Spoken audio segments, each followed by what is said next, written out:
మంత్రాలకు చింతకాయలు రాలుతాయా? ఇదే కదా దశాబ్దాల కాలంగా హేతువాదులు అట్లాగే నాస్తికులు మన హిందూ ధర్మం మీద, మన వేద మంత్రాల మీద విసురుతున్న వ్యంగ్యాస్త్రాలు.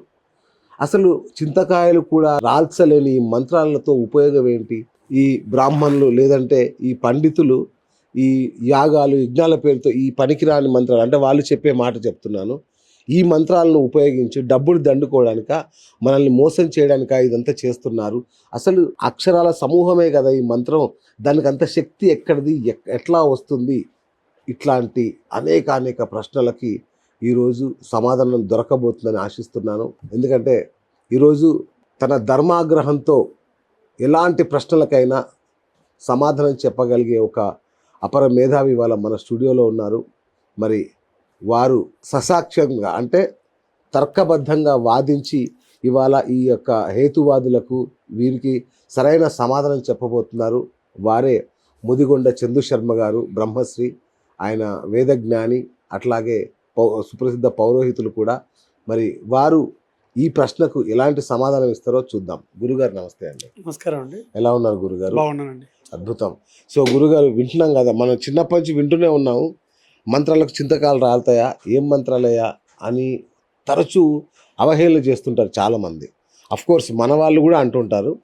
ఏంటి దీనికి మీ సమాధానం ఏంటి? ముందు ఇది ఒక రొటీన్ క్వశ్చన్. అవును, ప్రతి ఒక్కరు అడిగేటువంటి ఒక పనికి మాలిన ప్రశ్న అని అనుకోవాలి. ఎగ్జాక్ట్లీ. అంటే ముందు నా మంత్రాలు చింతకాయలు రాల్చడానికో, ఈ మామిడాకులు కోయడానికో, మామిడాకులు కట్టడానికో, మామిడికాయలు తెంపడానికో, బూజు దులపడానికో ఇట్లాంటి పనులు చేయడానికి కాదండి నా మంత్రాలు. నా మంత్రాలు ఉన్నది ఇలాంటి తెలంగాణ భాషలో చెప్పాలంటే ఇట్లాంటి చిల్లర పనులు చేసేది కాదు నా మంత్రం. రైట్. ఇట్లాంటి పనులు చేయడానికి కాదు నా మంత్రం ఉంది. ఓకే. నా మంత్రం ఉంది దేశరక్షణ కోసం, ధర్మరక్షణ కోసం, ఆత్మరక్షణ కోసం ఉంది నా మంత్రం. భగవంతుడు చేతులు ఇచ్చాడుగా, శరీరం ఇచ్చాడుగా, ఇంత పెద్ద దానికి కావాల్సిన శక్తిని ఇచ్చాడుగా, బుద్ధిని కూడా ఇచ్చాడుగా. చేతులతో వెళ్తాను, తెంచుకుంటాను, చేతులతో రక్షించుకుంటాను, చేతులతో కోసుకుంటాను. నా మంత్రం చేసే పని అది. ముమ్మాటికి నా మంత్రం అది చేయదండి. ఓకే. నా మంత్రం చేసేది దేశరక్షణ, ధర్మరక్షణ, ఆత్మరక్షణ చేస్తుంది. అందుకే మంత్రానికి ఒక నానుడి ఉంది, మననాత్ త్రాయతే ఇది మంత్ర అని అంటారు. అంటే మననము అంటే స్మరణ. అందుకే వేద పండితులు ఎక్కువగా మంత్రాలు చదువుతుంటారు కదా. అవును. అలా మననాత్ త్రాయతే ఇది మంత్ర. త్రాయతే అంటే రక్షించినది. మననము ద్వారా, అందుకే స్మరణ చేయడం ద్వారా నన్ను రక్షించేది నా మంత్రం. ఓకే. అంతే తప్ప ఇట్లాంటి చిల్లర పనులు చేసేది కాదు నా మంత్రం. ఇలాంటి చిల్లర పనులు చేయడానికి కూడా కాదు నా మంత్రం. నన్ను రక్షించేది నా మంత్రం. రక్షించడం అంటే, రక్షించడము అంటే కాపాడేది. నన్ను సర్వకాల సర్వావస్థల యందు నన్ను సర్వదా రక్షించేది నా మంత్రం. ఓకే. అంతే. అంటే రక్షించడం అంటే ఇప్పుడు నా మీద బాంబు పడుతుంది, లేదంటే నన్ను కారు గుద్దేస్తుంది, నేను అక్కడ నిలబడి నా మంత్రం చదివితే అది ఆగిపోతుందా అంటే ఏంటి? నాకు అర్థం కాలేదు రక్షణ అంటే. ఇప్పుడు భౌతికంగా కాదండి, భౌతికంగా మీరు నాపై చేసే దాడి కానీ ఏదైనా భౌతికంగా జరిగేటువంటి ఏదైనా సరే, భౌతికంగా మీరు నాపై దాడి చేసినా భౌతికంగా జరిగే విషయాలకు భౌతికంగా భగవంతుడు శక్తిని ఇచ్చాడు కదా. ఏమండి? భౌతికంగా ఈ దేహానికి శక్తిని ఇచ్చాడు కదా. కరెక్ట్. ఇప్పుడు మీరు నాపై దాడి చేసినా, నాపై ఏదైనా బాంబు పడ్డా నేను వెళ్ళి దానికి ప్రత్యక్షంగా నా భౌతికంగానే ఎదుర్కొంటాను. ఓకే. నా మంత్రానికి ఏం సంబంధం? కరెక్ట్. నా మంత్రానికి భౌతికంగా జరిగే యుద్ధాలకు, భౌతికంగా జరిగేటువంటి దాడులకు నా మంత్రానికి ఎటువంటి సంబంధము లేదు. ఓకే. మరి నా మంత్రం ఏం చేస్తుంది? ఇలా భౌతికంగా జరిగేటువంటి దాడుల నుండి అనేక రకాలుగా ఎదుర్కొంటాను నేను. సాధారణంగా బాంబు పడింది అనుకోండి, ఏ రకంగా చెయ్యో పెడతాను, ఏదో రకంగా ఇంకో రకంగా ఎదుర్కొంటాను. లేదా మీరు నాపై దాడి చేస్తున్నారు అనుకోండి, నేను ఏ చేతులతో పెట్టి అడ్డుకుంటాను, భగవంతుడు శక్తి ఇచ్చాడు కదా.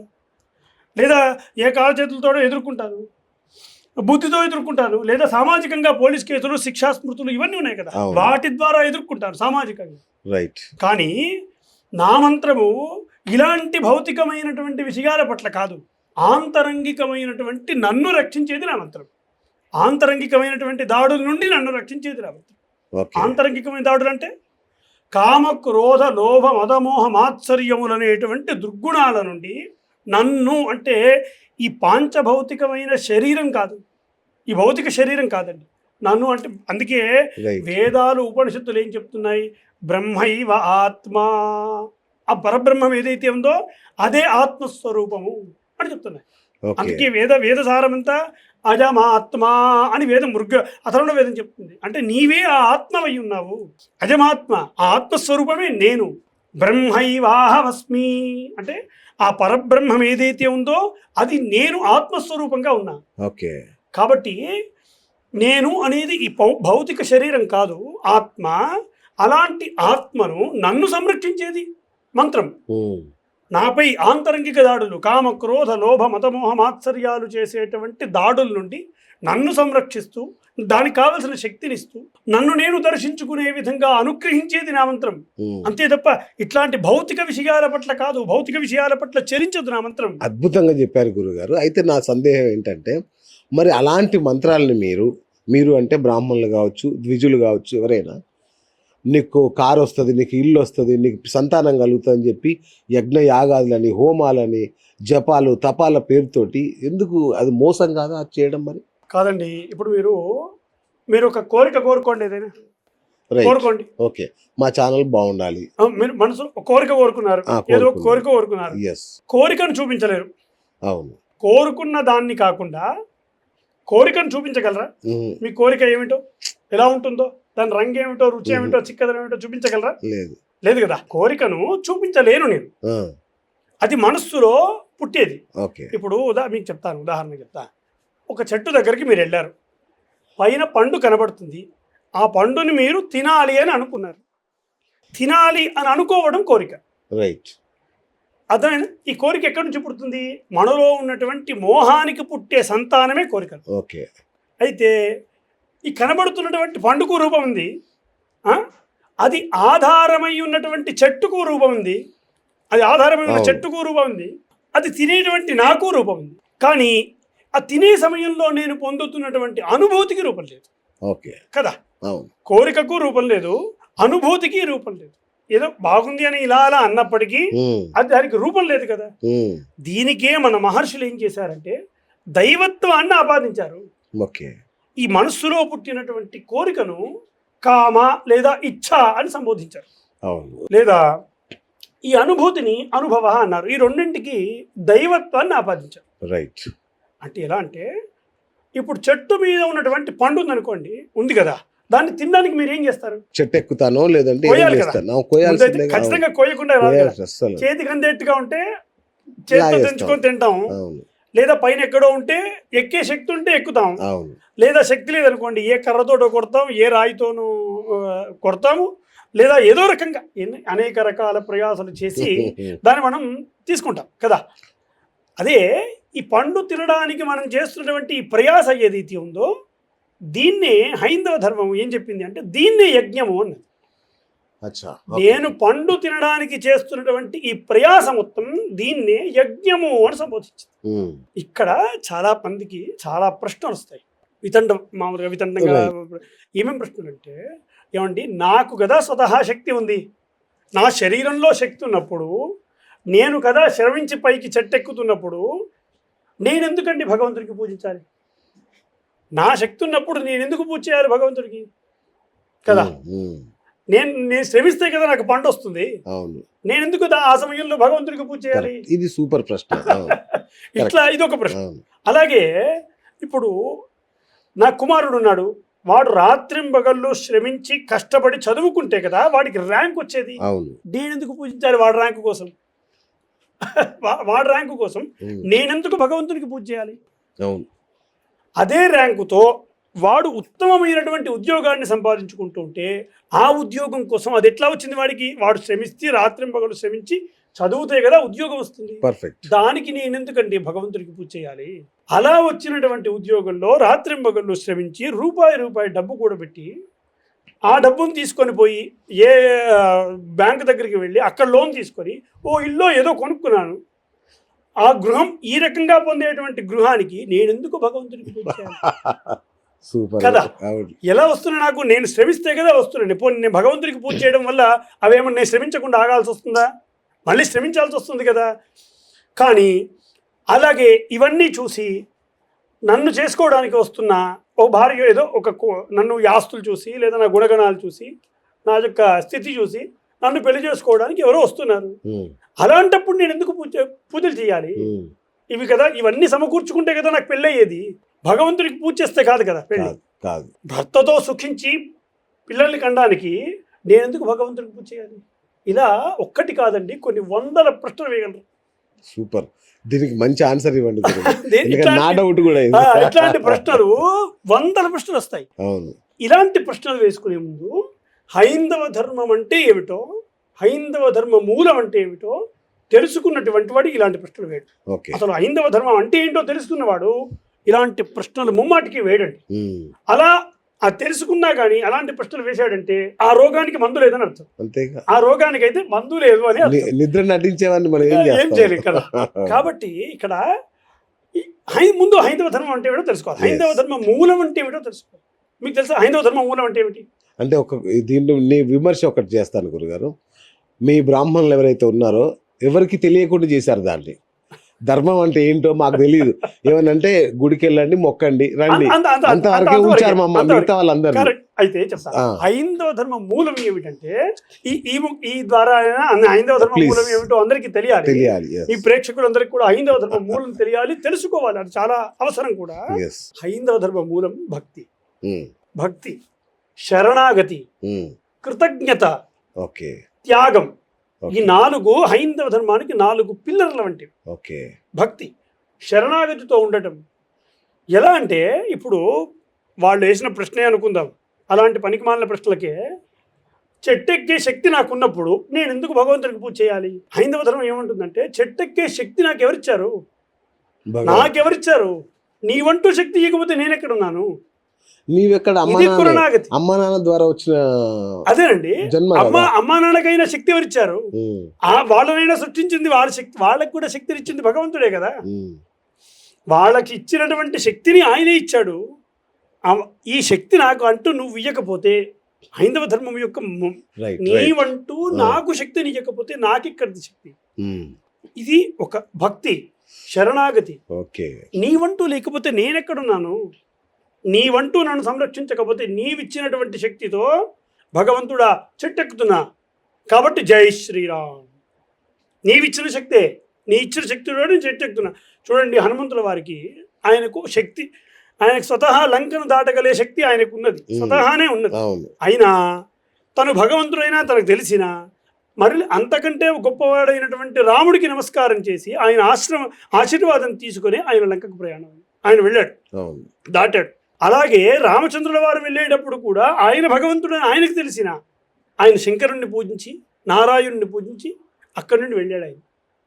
అంటే హైందవ ధర్మం అది శరణాగతి చెప్తుంది. నీవంటూ లేకపోతే నేనెవరిని? నాకంత స్థితి లేదు. అది హైందవ ధర్మం యొక్క మూలం. నీవిచ్చినటువంటి శక్తితో నేను చెట్టు దాకా వచ్చాను, చెట్టు ఎక్కగలిగాను. నీవు సంరక్షించడం వల్లే నేను పండు దాకా రాగలిగాను. నీవంటూ సంరక్షించకపోతే నేను పండు దాకా వచ్చేవాడినా? మధ్యలో కింద పడేవాడిని కాదు. నీవంటూ ఉన్నావు కాబట్టి నీవిచ్చినటువంటి భిక్షే ఈ పండు. అది కృతజ్ఞత, శరణాగతి భావం. నీవంటూ ఇవ్వకపోతే నేనెవరిని? నాకెక్కడుంది ఐడెంటిటీ? ఇది హైందవ ధర్మము యొక్క మూలం. అద్భుతం. హైందవ ధర్మ మూలం ఇది. నీవిచ్చిన పండుది, నీవు ఇచ్చినటువంటి భిక్ష. నేనేదో నా శక్తితో సంపాదించుకున్న పండు కాదు. కాబట్టి ఈ అనుభూతి కూడా నీకే చెందాలి. కాబట్టి శివార్పణం అని అంటారు. అంటే నాకు ఏ పండు వచ్చినా శివార్పణం, నారాయణార్పణం, రామార్పణం అని తింటాను. అంటే దాని అర్థం ఏమిటి? నేను పొందే అనుభూతి కూడా నీకే చెందాలి, నా అనుభూతి కూడా నీకే చెందాలి. అంతే త్యాగం, అంత గొప్పది.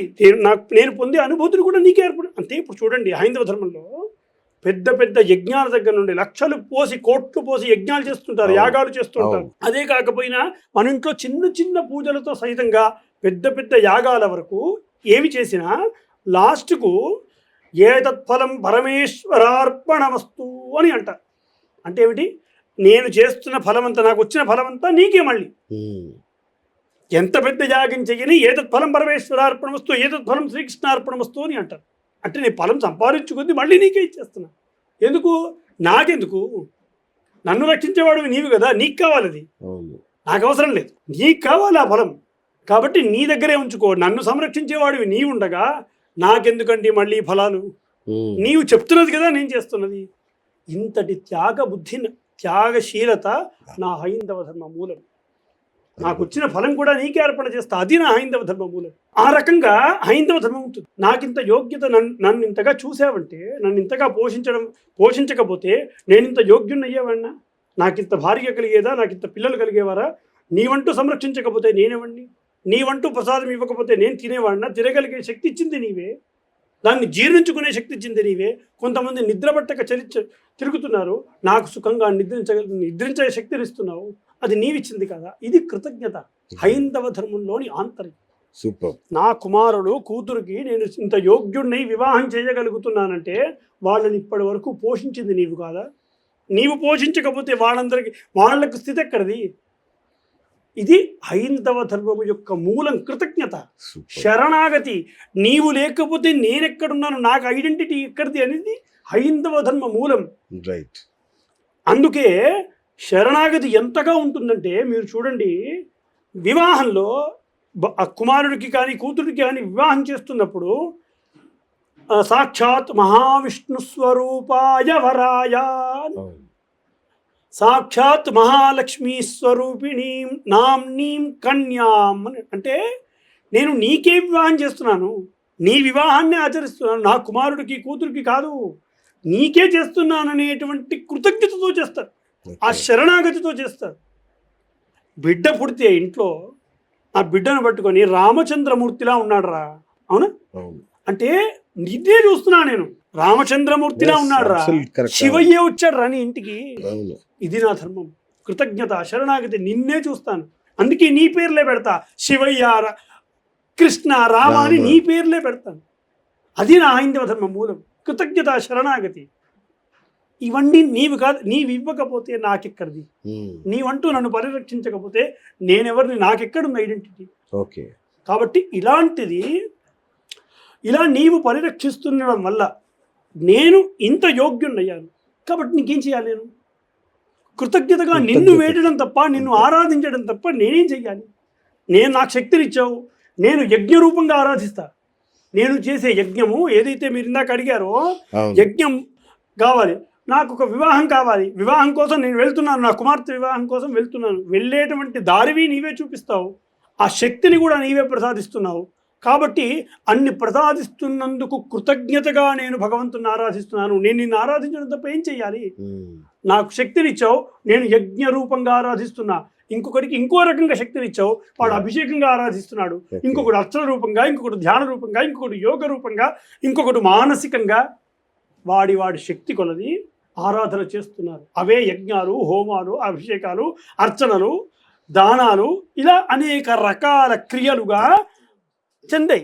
సరే, అంత బాగానే ఉంది. మరి మంత్రాల పని ఏంటి? అదే, మంత్రాలే ఇలాంటి కామ్యాలను అనుగ్రహించేవి. ఈ కామ్యాలు ఏ ప్రతిపాదితమై ఉన్నాయి? ఇలాంటి కామ్యాలన్నీ కూడా ఎవరి శక్తి కొలది వారు ఆచరిస్తున్నారు కదా. ఆయా శక్తులను బట్టి ఈ కామ్యాలు దేంట్లో చెప్పబడ్డాయి? ఎవరు చెప్పారు ఈ కామ్యాలు చేయమని? నాకు ఆరాధిస్తాను. హైందవ ధర్మంగా మహర్షులు ప్రతిపాదించినటువంటి విధానమే నేను అనుసరిస్తున్నాను. ధర్మబద్ధమైనటువంటి కర్మలను చేస్తున్నాను. నిన్ను ఆరాధించడానికి ధర్మ కర్మలను ఆచరిస్తున్నాను. అందుకే ఏ కర్మ చేసినా హైందవ ధర్మంలో ఆ సంకల్పము అని చేస్తారు. ఏ కర్మ చేసినా సంకల్పం చేస్తాం కదా. ఆ సంకల్పం ఏమిటి అంటే, నేను ఫలానా కర్మను ఆచరించబోతున్నాననే నిర్ణయాన్ని తెలపడమే సంకల్పం. సమ్యక్ కల్ప ఇది సంకల్ప అని అర్థం. అంటే నేను ఈ కర్మ చేయబోతున్నాను అని నిర్ణయాన్ని, ప్రమాణాన్ని తెలపడం. అలాంటి సంకల్పము ఖచ్చితంగా చేసే ఆ కర్మలను చేస్తాం. ఎలాంటి కర్మలు చేస్తున్నామని? ధర్మబద్ధమైన కర్మలు చేస్తున్నాను అని అర్థం. ఒక సంకల్పం చేస్తాం. ధర్మబద్ధమైన కర్మలు అంటే ఏమిటి? వేదో అఖిల మూలం ధర్మ అని శాస్త్రం. అంటే వేదాలన్నీ కూడా చెప్పేదేమిటి? ధర్మ అని చెప్తాయి. వేదో అఖిల మూలం ధర్మ. వేదాలు చెప్పేది మూలం ధర్మమే చెప్తాయి. ఈ భగవంతుణ్ణి ఆరాధించేటువంటి కర్మలు ధర్మబద్ధంగా ఉన్నాయి. వేదోఖిల మూలం ధర్మ. వేదాలు అఖిల మూలమైనటువంటి ధర్మాన్ని చెప్తున్నాయి. అందుకే వేదం అంటే ఏమిటి? మంత్రమే కదా. అలా వేద ప్రతిపాదితమైన ధర్మాన్ని నేను ఆచరిస్తున్నాను. అలాంటి కామ్యాలు నెరవేర్ప చేసేదే నా మంత్రము. అలాంటి కామ్యాలను అనుగ్రహించేది నా మంత్రం. మామూలుగా చెట్టెక్కి తెంచుకునే శ్రమకు శ్రమతో పొందేటువంటి పండు యొక్క ఫలము అదే భగవంతుణ్ణి ఆరాధన చేసి పొందేటువంటి ఫలానికి చాలా తేడా ఉంది. అవునా?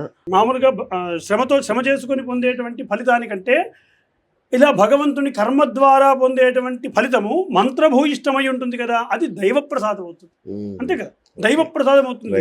నీవే నాకు ఇస్తున్నావు అనేటువంటి ప్రసాదం అవుతుంది. అప్పుడు దాని మీద వ్యామోహం తక్కువగా ఉంటుంది, ఎక్కువగా అటాచ్మెంట్లు ఉండవు. దైవ ప్రసాదితం అయినది శాశ్వతమైనది. గుర్తుపెట్టు, అలా దైవ ప్రసాదితం అవుతుంది. ఎప్పుడైనా మంత్రము యొక్క స్థితిని అనుభవించి తెలుసుకోవాలి, దాన్ని సాధన చేసి దాన్ని అనుభవించి తెలుసుకోవాలి. అంతే తప్ప మంత్రాన్ని విమర్శిస్తే కాదు. మంత్రాన్ని విమర్శించడం వల్ల వచ్చే ప్రయోజనం కూడా ఏమీ లేదు. ఇప్పుడు వెలుగులో ఉండి చీకటిని అనుభూతి చెందాలి అంటే ఎలా పొందగలవు? వెలుగులో ఉండి చీకటి యొక్క అనుభూతిని పొందాలంటే ఎట్లా కుదురుతుంది? కుదరదు కదా. చీకటిలోకి వెళ్తేనే దాని అనుభూతి చెందగలుగుతాం. ఏమో చీకటి అట్లా ఉంటుందని చెప్పగలమేమో తప్ప చీకటి అనుభూతిని అయితే నేను పొందలేను కదా. అలాగే మంత్రము యొక్క అనుభూతిని పొందాలంటే మంత్రాన్ని విమర్శిస్తే కాదు, మంత్రాన్ని సాధన చేయాలి. సాధన చేసి దాని యొక్క ఆంతర్యాన్ని గ్రహించినప్పుడే అది తెలుస్తుంది.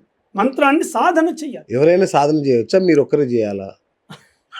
లేదండి, మంత్రం ఎలా అంటే సాధన చేయడానికి నేనొక్కనే కాదు, బ్రాహ్మణుడికి అధికారాలు ఉన్నాయి. ఎట్లా? ఎందుకు మిగతా వాళ్ళకి ఎందుకు లేవు? మిగతా వాళ్ళకి ఎందుకు లేవని కాదు, మిగతా వాళ్ళకి ఇవ్వడానికి మేము అధికారం, మాకేం అధికారం లేదు ఇవ్వడానికి.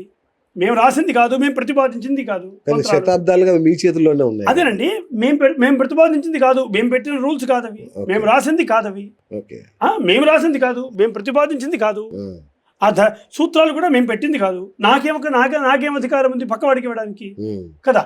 కానీ మేము అనుసరిస్తూ వస్తున్నాం.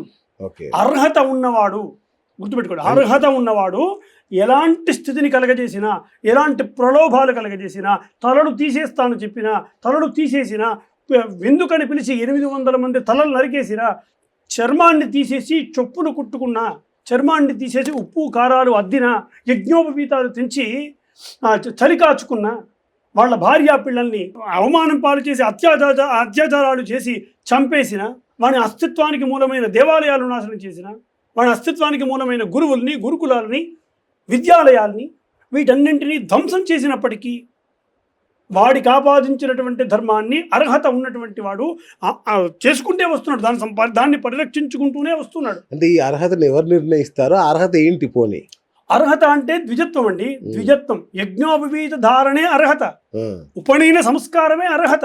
మేము వేసుకోకూడదా? మిగతా వాళ్ళు వేసుకోకూడదా? లేదు, మేము ఇచ్చేది కాదండి. మేము కేవలం అనుసరిస్తున్నామంతే. మేము ఇచ్చేది కాదు. మేము అనుసరిస్తే మీరు ఫీల్ అవుతారా? కాదండి, అది చెప్పేది అండి. అది మేము ఇవ్వడం. ఇప్పుడు యజ్ఞోపవీత ధారణ అనేది మేము పెట్టిన నియమం కాదు. ఆ ఉపనయన సంస్కారం అనేది మేము పెట్టింది కాదు. మేము కేవలం అనుసరిస్తూ వస్తున్నాం. పక్కవాడికి ఇవ్వడానికి మంత్రము ఇది ఒక పుస్తకం కాదు. అది ఎలా అంటే అది ఒక ఆయుధం. ఎప్పుడు వాడాలో, ఎలా వాడాలో, ఎవరు వాడాలో, ఎవరికి ఇవ్వాలో, ఎప్పుడు దాన్ని ఉపయోగించాలో, ఎలా ఉపయోగించాలో, దాన్ని అధ్యాపనాలు ఎలా చేయాలో దానికి నియమ నిబంధనలు రాసిన వాడికి హక్కు ఉంటుంది కదా. నాకేం హక్కు ఉంటుంది? నేను ఇవ్వడానికి నాకైతే అధికారం లేదు. కానీ దీన్ని ఏమంటారంటే అధికార బోధ అని అంటారు. శాస్త్రంలో దీన్ని అధికార బోధ అంటారు. ఎలా అంటే ఇప్పుడు నాకు ఒక ఉదాహరణ, మిమ్మల్ని ఒక ప్రశ్న అడుగుతుంది. నాకు ఒక పుస్తకం దొరికింది, ఒక పుస్తకం శస్త్రచికిత్స ఎలా చేయాలి ఒక పుస్తకం దొరికింది. అంటే ఓపెన్ హార్ట్ సర్జరీని ఎలా చేయాలని ఒక పుస్తకం దొరికింది. రాత్రంతా కూర్చొని ఆ పుస్తకం మొత్తం చదివేశా. పొద్దున్నే నేను హాస్పిటల్కి వెళ్ళి నేను పుస్తకం చదివానండి, నాకు ఆపరేషన్ చేయడానికి పర్మిషన్ ఇవ్వండి అంటే ఇస్తారా? ఎందుకు ఇవ్వరండి? మీరే ఎందుకు చేయాలి? అలాగే ఏ సివిల్సో, ఐఏఎస్ ఆఫీసర్ అవి కూడా చదవగలరు. వేదం చదివినప్పుడు ఇవి కూడా చదవగలరు. కాబట్టి ఆ పుస్తకాలు రాత్రి కూర్చొని చదివేశాను అనుకోండి, పొద్దున్నే ఏ కమిషనర్నో కలెక్టర్నో చేసేస్తారా? ఎందుకు చేయరు? ఎందుకు మీరే ఎందుకుండాలి అంటే కదా.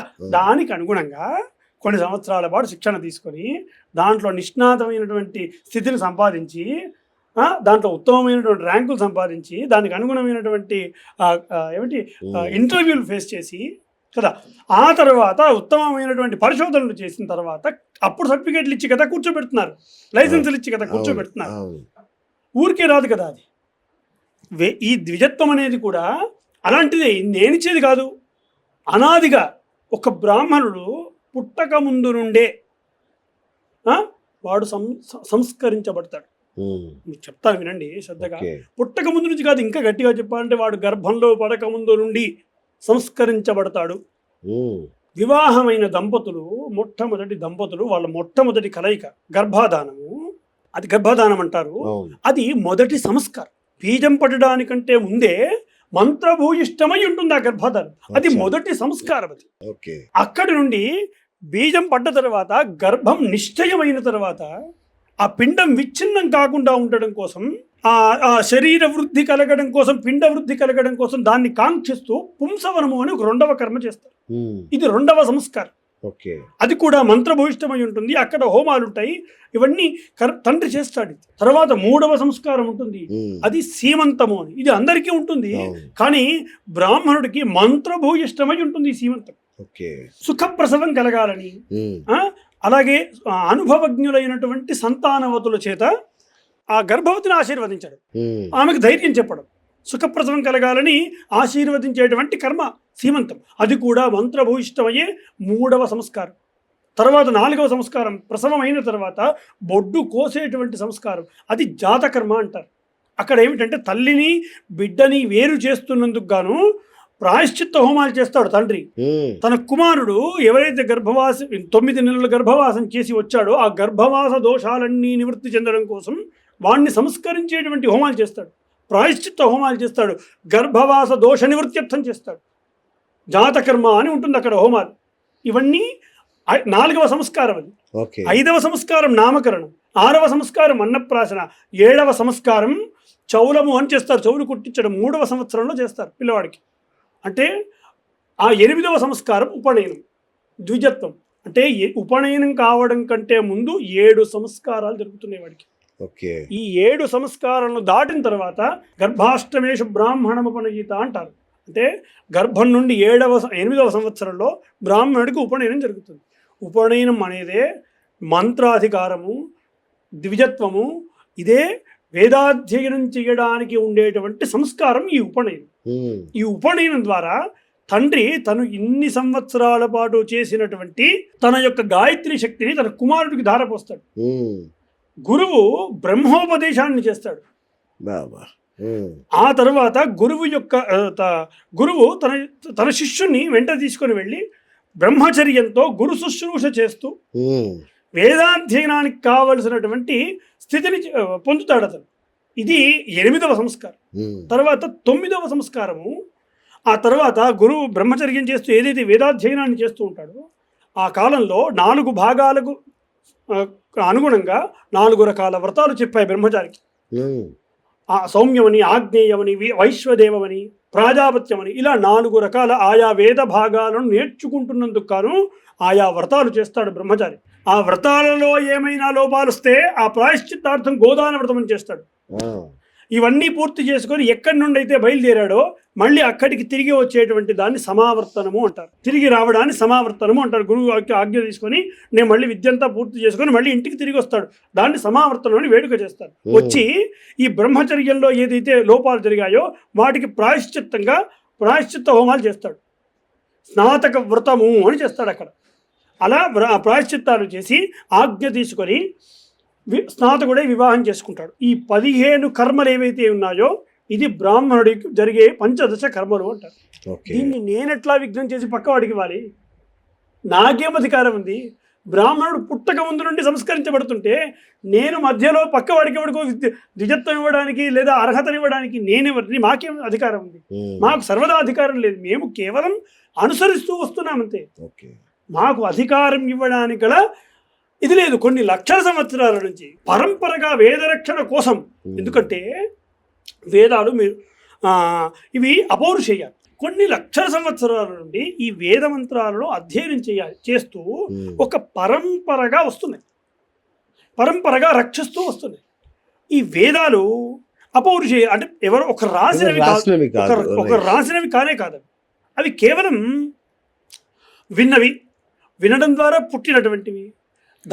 దాన్ని విన్నటువంటి మహర్షులు వాళ్ళకి ఇది ఖచ్చితంగా రక్షించుకోవలసినటువంటి బాధ్యతగా భావించారు కాబట్టి ముఖ్యంగా అన్యాక్రాంతం కాకూడదన్న ఉద్దేశంతో ఇలాంటి అనేక నియమాలు పెట్టారు. ఆ నియమాలను మేము అనుసరిస్తున్నామంతే, మేము పెట్టినవి కాదు. మేము పెట్టుంటే పక్కవాడికి మీరు ఎందుకు ఇవ్వట్లేదని మమ్మల్ని అడగచ్చు, కానీ మాకు అధికారం లేదు, మేము కేవలం అనుసరిస్తూ వస్తున్నాం. అలా అనుకుంటే రామానుజ వారు వీళ్ళందరూ ఈ ధర్మ పరిరక్షణ కోసం అంత ఉద్యమాలు చేసేవాళ్ళ. అవును అవును, అదే వీళ్ళందరూ అద్వైతం ప్రతిపాదించి అవును మన అనేక రకాలుగా జాగృతం చేసి ఈ రకంగా వేద పరిరక్షణ అవసరం అని చెప్పి, ధర్మ పరిరక్షణ అవసరమని వేదాన్ని పరిరక్షిస్తూ వస్తున్నటువంటి వాడు కదా ఈ బ్రాహ్మణుడు. అలా పరిరక్షిస్తూ వస్తున్నటువంటి వాళ్ళు అనేక ఎలాంటి ప్రలోభాలు చేసినా వాడు ఆ ధర్మాన్ని వీడకుండానే వస్తున్నాడు. ఓకే, సో ఈ పరంపరని ఇతర జాతి వాళ్ళు ఎవరు చేయడానికి వీల్లేదు, అవకాశం లేదు. ఇది పక్క వాళ్ళకి ఇవ్వడానికి ఎట్లా ఉంది, ఎక్కడి నుంచి ఎలా ఇవ్వగలం? ఓకే, అంటే ఇది మేము పెట్టింది కాదు, మమ్మల్ని నిందించడం వృధా, మేము పెట్టింది అయితే కాదు. ఇప్పుడు మీరు వేద పండితులు, మీకు ధర్మ సూక్ష్మాలు అన్నీ తెలుసు, సనాతన ధర్మ పరిరక్షణ కోసం కంకణం కట్టుకున్న వాళ్ళు మీరు, రైట్? అలాంటి మీరు కూడా ఇతరులని అందులోకి, అంటే ఇప్పుడు నేను ఒక మాట అంటాను గురుగారు, మీలో కూడా ఈ వేదాన్ని సరిగ్గా అధ్యయనం చేయని వాళ్ళు, చెడు అలవాట్లకు బానిసైన వాళ్ళు కూడా ఉన్నారు, కానీ వాళ్ళకు కూడా మీరు ఈ గౌరవాన్ని ఆపాదిస్తారు. కానీ ఇతర కులాల్లో ఉన్నవారికి, ఇతర జాతుల్లో ఉన్నవాళ్ళు చాలా గొప్ప పండితులైనా సరే అతనికి అవకాశం దక్కట్లేదు కదా, ఇది ఎట్లా సమానత్వం అంటారు? ఇది లేదండి, బ్రాహ్మణుడు ఏ రకంగానైనా సంస్కరించబడుతున్నాడు. వేదాధ్యయనం పక్కకు పెడితే సంస్కరించబడుతూనే వస్తున్నాడు. అతని సంస్కారాలు అయితే జరుగుతున్నాయి కదా, అతని సంస్కారాలు, అతని గౌరవం అయితే, అతనికి ఈ 15 కర్మలు అయితే అతనికి జరుగుతున్నాయి. వేద పరిరక్షణ చేసేవాడు వేదాన్ని నేర్చుకొని చేస్తున్నాడు. కొంతమందికి పరిరక్షణ చేయలేనటువంటి వాళ్ళు సంస్కారాలు అయితే జరుగుతున్నాయి కదా. ఇదైతే పక్కవాడికి ఇవ్వడానికి అయితే నాకు అధికారం లేదు కదా. ఈ ద్విజత్వం కానీ ఇది వేరే ఇత్యాది ఏదైనా కానీ అది నేను పక్కవాడికి ఇవ్వడానికి అధికారం లేదు, నాకు లేదు, నేను పెట్టింది కాదు. మమ్మల్ని నిందించడం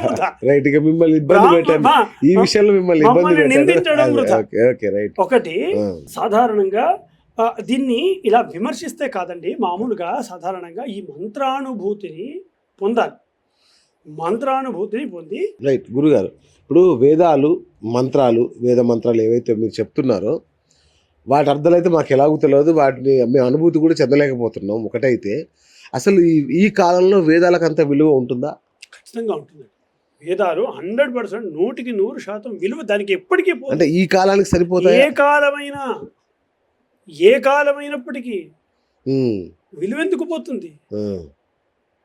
ఇప్పుడు ఈ భూమి ఎప్పుడు పుట్టింది? దీనికి విలువ తగ్గిందా? లేదు. భూమికి విలువ ఏమైనా తగ్గిందా? రోజు రోజుకి పెంచుకుంటే పోతుంది కదా. మరి ఎప్పుడో పుట్టినటువంటి భూమికి విలువ పెరుగుతున్నప్పుడు నా వేదాలకి విలువ ఎట్లా పోతుందండి? ఇలాంటి భూములను చైతన్యం చేసేటువంటి వేదానికి విలువ ఎందుకు పోతుంది? అదేలేండి, ముమ్మాటికి విలువ పోతుంది. కానీ మీరు రాయని, మీరు చెప్పని వేదాన్ని మా మీద ఎందుకు రుద్దుతున్నారు అంటే ప్రజల మీద? ఇప్పుడు మీరు రాజ్యాంగాన్ని మీరు రాశారా? ఇప్పుడు అమల్లో ఉన్నటువంటి రాజ్యాంగాన్ని మీరు రాశారా? మీరు రాయని రాజ్యాంగాన్ని మీరు ఎందుకు పాటిస్తున్నారు కదా? ఇది ప్రశ్న. ఇప్పుడు అంతెందుకండి, ఇప్పుడు పొద్దున్న లేస్తే ఒక అంకెలు లేకుండా ఒక్క క్షణమైన మన జీవితం గడుస్తుందా? గడవదు. 1, 2 లేకుండా మనం మాట్లాడగలమా? అవి మనం రాస్తున్నామా? మనం రాసామా? మీరు రాసినవి కాదు, ఎవరు రాసినవి కాదు, అడుగుతున్నాగా. దాని వ్యాపారం కూడా చేస్తున్నాం. ఫోన్ నెంబర్లని, సింగిల్ నెంబర్లని, అకౌంట్ నెంబర్లని, అనేక రకాలుగా నెంబర్లతోటి వ్యాపారాలు చేస్తున్నాం కదా. అయితే ఇవన్నీ మాకు అర్థం అవుతాయి గురుగారు. ఇవన్నీ కాదండి, అది కూడా చెప్తున్నాను. అది కూడా అర్థం చేసుకునేటువంటి జ్ఞానం పెంచుకోవాలి. సాధనా సాధ్యతే సర్వం, సాధనతో వస్తుంది. ఊరికే ఎవరికి అర్థం కాదు. ద్విజత్వం ఇవ్వరుగా. ద్విజత్వం కాదు, ద్విజత్వం ఇవ్వడానికి కాదు, ద్విజత్వం అని కాదు, కానీ సాధారణంగా అది అర్థం చేసుకునేటువంటి తత్వం, అర్థం చేసుకోవాలనేటువంటి కుతూహలతో ప్రయత్నం చేస్తే, సాధన చేస్తే ఖచ్చితంగా సాధన చేయొచ్చు. దానికి మార్గాలు వేరున్నాయి, ఒక్క ద్విజత్వం మార్గమే కాదు. ఇప్పుడు మనం హైదరాబాద్ వెళ్ళాలి, వరంగల్ ఎక్కడికో వెళ్ళాలి, కేవలం ఒకే రోడ్డు కాదు కదా. ఆ? అవును. అనేక రకాల మార్గాలుగా వెళ్ళొచ్చు. ఫ్లైట్లో, కార్లో వెళ్ళొచ్చు, బస్సులో వెళ్ళొచ్చు, ఇంకో రకంగా వెళ్ళొచ్చు కదా. అనేక రకాలుగా వెళ్ళొచ్చు కదా. కరెక్ట్. అవును. గమ్యానికి అనేక రకాలుగా వెళ్ళొచ్చు. అలాగే ఇక్కడ కూడా ఈ మంత్రాలు ఇప్పుడు ఇవన్నీ మనం రాసినవి కాదు, కానీ మనం పాటిస్తున్నాం. అంతెందుకు మనం మీ పిల్లాడు నేర్చుకునేటువంటి విద్యలు ఉన్నాయి, స్కూల్కి వెళ్ళి ఆ విద్య కూడా వాడు రాసింది కాదు కదా. మీరు రాసింది కాదు, నేను రాసింది కాదు, ఎవరో రాసినా మనం వాడుకుంటున్నాం. అలాగే వేదాలు ముమ్మాటికి కాలం చెల్లిపోయినవి కాదండి. అలా ఆ వేదాలు కాలం చెల్లిపోయిన అనే ముందు మరి ఇవన్నీ కాలం చెల్లిపోయినవి కదా. అక్షరాలు కాలం చెల్లిపోయినవి కదా, ఎప్పుడో పుట్టే కదా ఇవన్నీ. నా నెక్స్ట్ ప్రశ్న అదే గురుగారు, అక్షరాలకి ఇంత శక్తి ఎక్కడిది? మనం తయారు చేసిన అక్షరాలే కదా, మనం రాసిన అక్షరాలే కదా. ఖచ్చితంగా ఉందండి, ఖచ్చితంగా చెప్తాను, దానికి కూడా చెప్తాను. ఈ మంత్రాలకు వేదాలకు కాలం చెల్లిపోయాయి అని అనే ముందు ఈ అంకెలకు కూడా అవి ఎప్పుడూ పుట్టాయి. ఎవరు రాశారో ఎక్కడ పుట్టాయో తెలియదు కదా. మరి అవన్నీ కూడా కాలం చెల్లిపోయినవి కదా. కాలం చెల్లిపోయినా మనం వాడుకుంటున్నాం కదా వాటిని. కాలం చెల్లిపోయినా వదిలేస్తున్నాం, వాటితో వ్యాపారాలు కూడా చేస్తున్నాం. వాటి కాలం చెల్లిపోలే, అవి నిత్యాలు అనునిత్యాలు ఎందుకట్లా కదా. అంటే వేదాలు మాత్రమే ఇలా అయిపోయాయి, కానీ అలా కాలం చెల్లిపోయాయి అని అనే ముందు అలాంటి ఎవరైతే అంటున్నారో వాళ్ళందరికీ సూటిగా సమాధానం ఏంటంటే, వేదాలు కాలం చెల్లిపోయాయి అని అనే ముందు మీ ఇంట్లో ఉండేటువంటి వృద్ధులు ఉంటారు కదా, వాళ్ళందరూ కాలం చెల్లిపోయిన వాళ్ళ. తల్లిదండ్రులు ఉంటారు, వాళ్ళు కాలం చెల్లిపోయిన వాళ్ళు అవుతారా? లేండి పదండి ఓల్డ్ ఏజ్ హోమ్ పదండి, వృద్ధాశ్రమాలకు పదండి అని చెప్పి ఈ సంస్కృతి ఎక్కడి నుంచి వచ్చింది? ఇది ముమ్మాటికి మహేంద్ర సంస్కృతి కాదండి. అందుకేనా ఇన్ని రకాల ఓల్డ్ ఏజ్ హోమ్స్, ఇన్ని రకాల ఇప్పుడు చాలా ఎక్కువే కదా ఓల్డ్ ఏజ్ హోమ్స్, వృద్ధాశ్రమాలకు చాలా పేర్లు చాలా వచ్చాయి. ఇది ముమ్మాటికి మా సంస్కృతి కాదు, మా హైందవ సంస్కృతి కానే కాదు. అది మా హైందవ సంస్కృతి మాతృదేవోభవ, పితృదేవోభవ, ఆచార్య దేవోభవ అంటే దైవస్థానాన్ని ఇచ్చి కూర్చోబెట్టింది వాళ్ళందరినీ. ఇట్లాంటి సంస్కృతి మీకు కాలం చెల్లిపోయినట్టుగా కనబడుతుందంటే మారాల్సిన సంస్కృతి కాదండి, మారాల్సింది బుద్ధి ఇట్లా మాట్లాడేటువంటి బుద్ధి మారాలి. ఊరికి మామూలుగా అక్షర సమూహానికి ఖచ్చితంగా శక్తి ఉంటుంది. ఎందుకు ఉంటుందంటే కూడా చెప్తా. ఇప్పుడు మీకు ఉన్నట్టుండి ఎవరైనా వచ్చి మీకు 1,00,000 రూపాయలు జీతం పెంచాం, మీకు జీతం పెరిగింది అని అంటే మీకు ఎక్కడా లేనటువంటి ఆనందం వస్తుందా? బ్రహ్మాండం వస్తుందా రాదా? మీకు 1,00,000 రూపాయలు బోనస్ వస్తుంది ఈ రోజు నుంచి, బ్రహ్మాండం వస్తుంది కదా. ఎక్కడి నుంచి వస్తుంది? ఇది అక్షర సమూహమేగా. మాట మిమ్మల్ని ఉత్తేజాన్ని పడుతుందిగా, అక్షర సమూహమే కదా. నేను మిమ్మల్ని కోపడినప్పుడు, ఏదో ఒక మాట అన్నప్పుడు మిమ్మల్ని ఎక్కడ లేనటువంటి కోపాన్ని కలిగింపజేస్తుందిగా, తిట్టేటట్టుగా కొట్టేటట్టుగా వెళ్తుంది కదా. అక్షర సమూహాలే కదా అవి అక్షర సమూహాలే కదా. ఇప్పుడు ఎవరో చనిపోయారు, ఆప్తులైన వాళ్ళు ఎవరో చనిపోయారు అని తెలుస్తుంది. మాటే మంత్రం అంటారు. అంటే మాటలే మన మామూలు మాటలే ఇంత ప్రభావితం చేస్తున్నప్పుడు అచింత్యమైనటువంటి పరబ్రహ్మ స్వరూపం అండి వేదము, మంత్రము, వేదాలు. ఈ సమస్తమైనటువంటి బ్రహ్మాండాన్ని తేజోమయం చేస్తున్నటువంటి మంత్రాలు వేద మంత్రాలు. ఆ పరబ్రహ్మ చైతన్యం ఏదైతే ఉందో ఆ చైతన్య స్వరూపము నా మంత్రాలు. అట్లాంటి మంత్రాలు బ్రహ్మాండాన్ని చరింపజేయలేవా? అలాంటి మంత్రాలు బ్రహ్మాండాన్ని సైతం ఉద్ధరించజేయలేవా? అలాంటి మంత్ర సమూహం ఎందుకు అవుతున్నది? కేవలం మంత్ర సమూహం. ఆ మంత్ర సమూహమే ఇంతటి బ్రహ్మాండాన్ని సైతం చలింపజేయగలుగుతుంది. అందుకే చూడండి, గుళ్ళో గంట మోగితే ఆ అటెన్షన్ చూడండి ఎంత గొప్పగా ఉంటుందో. అదే వేద మంత్రాలు అలాంటి 100 ఘంటానాదాలు మోగిస్తే ఎంత అటెన్షన్ వస్తుందో, ఒక్క వేద మంత్రానికి అంత స్థితి వస్తుంది. అంత స్థితి ఉంటుంది వేద మంత్రానికి. మంత్రాన్ని ఇట్లా విమర్శించడం కాదండి. ఇలాంటి ఇత్యాది ఎవరైనా సరే మంత్రాన్ని విమర్శించడం కాదు, మంత్రాన్ని అనుభూతిని పొందాలి, మంత్రం యొక్క స్థితిని కాపాడాలి. సో ఇంతవరకు ఓకే గురుగారు, అంతా బాగానే ఉంది, మీరు చెప్పేదంతా ఓకే. కానీ ఈ మంత్రాల పేరుతో జరుగుతున్న వ్యాపారం ఏదైతే ఉందో చాలా దారుణంగా ఉంది. అంటే లక్షలు, కోట్లు కాదండి. ఒకటండి, ఇప్పుడు నేను ఒక గుళ్ళో అర్చకత్వం చేస్తున్నాను, గుళ్ళో భగవంతుడి సేవ చేసుకుంటున్నాను, లేదా ఫలానా యజ్ఞాన్నో యాగాన్నో చేస్తున్నాను, లేదా ఫలానా యాగ సంరక్షకుణ్ణి అని చెప్పి ఏ సూపర్ మార్కెట్కో వెళ్తే చెప్పండి, మీరు నాకు కనీసం సూపర్ మార్కెట్ సరుకు ఇస్తారు?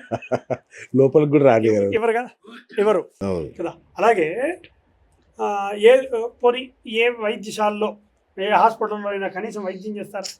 చేయరు కదా. పోనీ లక్షలు పోసి ఇప్పుడు కొంటున్నటువంటి ఈ ఆధునిక విద్యలు ఏవైతే ఉన్నాయో ఆ విద్యలు ఏదైనా ఒక్క విద్యను చెప్పగలరా?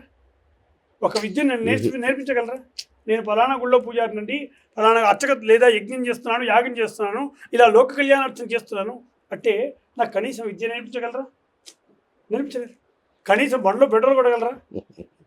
కాదు కదా. ఒకప్పుడు భిక్షాచరణ ఉండేది, భిక్షాచరణం చేసుకునేటువంటి జీవనం ఉండేది. అది భిక్షాచరణ చేసుకుంటూ జీవనం గడిపేటువంటి స్థితి ఒకప్పుడు ఉండేది.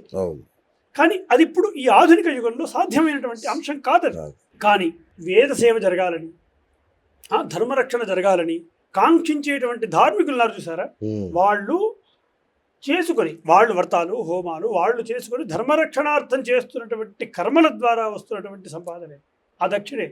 లక్షల్లో ఆస్తులు, కోట్లలో ఆస్తులు, కోట్లలో కాదండి. అది ముదిగొండ చందు గారికి మాత్రమే, మిగతా వారు కాదండి. మిగతా వారు చెప్తున్నా వినండి, భయపెట్టి భయభ్రాంతులకు గురి చేసి అవన్నీ తుచ్చమైనటువంటి సంపాదన నా దృష్టిలో. మామూలుగా చెప్తున్నాను, అట్లాంటి విషయం కాదు, అలాంటి విషయం నేను మాట్లాడకూడదు కూడా విషయం చెప్తున్నా. ఎందుకంటే అంటే ఇక్కడ నేను ధార్మికమైనటువంటి విషయాలు చెప్తున్నా.